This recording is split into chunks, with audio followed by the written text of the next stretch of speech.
I think back to when Catherine was born. She had some sort of surgery. She was given a little purple stuffed mouse when she came out of the children's hospital. And from that day forward, that mouse was with her.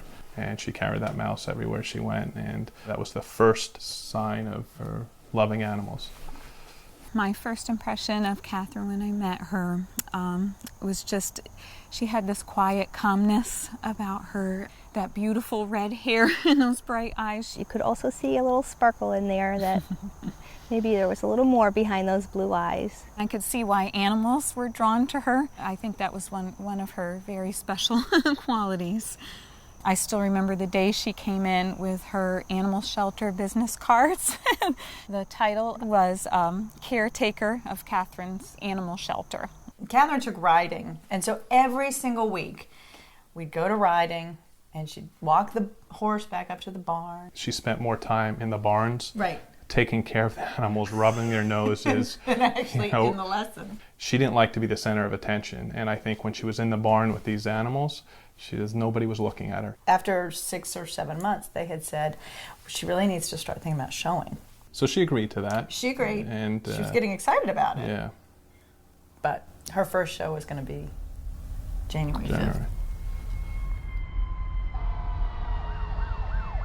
Some devastating detail on this. Breaking news of a shooting at an elementary school in Newtown, Connecticut. Would have thought anything like this would happen here.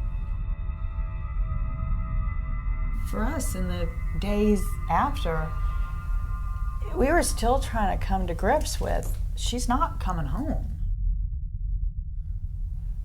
When we got to the point of, what are we going to do with the donations? I mean, we both looked at each other and we said, in lieu of flowers, please donate the money to the Newtown Animal Center. The Animal Center is a foster-based, volunteer-run rescue organization for cats and dogs. Donations started coming in from all over the country. I don't think Jenny and Matt had any sense of how Catherine's love for animals touched people. We would get these huge checks, but then you also had children who were breaking open their piggy banks and sending in $2.50. They sat there and said, "This is what we've got. What do you want to do?" And we said, "Well, I don't know. What should we do?" What would you want to do? And that's when Harmony and Monica started talking about their dream. We would always talk about, it'd be so great to have a sanctuary someday, a place of healing for all creatures, and wouldn't that be great? Harmony described it as each path would stop at an animal and it would have a placard and it would say, "Can you see the beauty in this animal?" And I remember we looked at each other and we said, "That's perfect." That's perfect.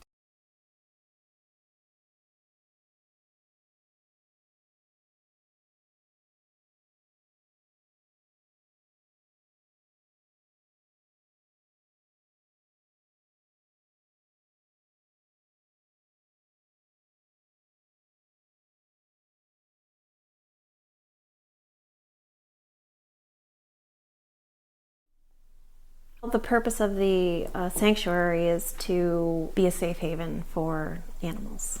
And some of these animals, this might be the very first time in their lives that they know the gentle touch from a human. That's a wonderful thing. We've embarked on this amazing journey to take on building and developing the Catherine Violet Hubbard Animal Sanctuary, and it is going to be amazing.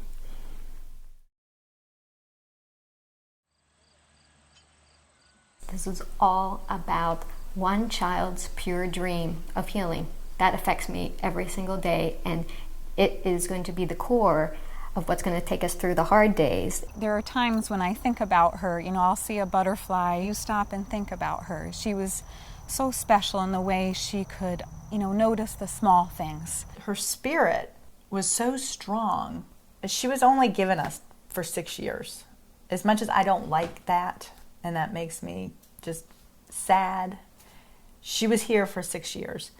And she needed to say and do what she needed to do in those 6 years. Thank God I took every moment of that 6 years and soaked in everything about Catherine. I will stop when I see a butterfly and I will watch that butterfly as it passes by me, goes onto the tree.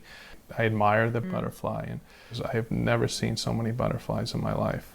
For me, I see that as gifts from Catherine.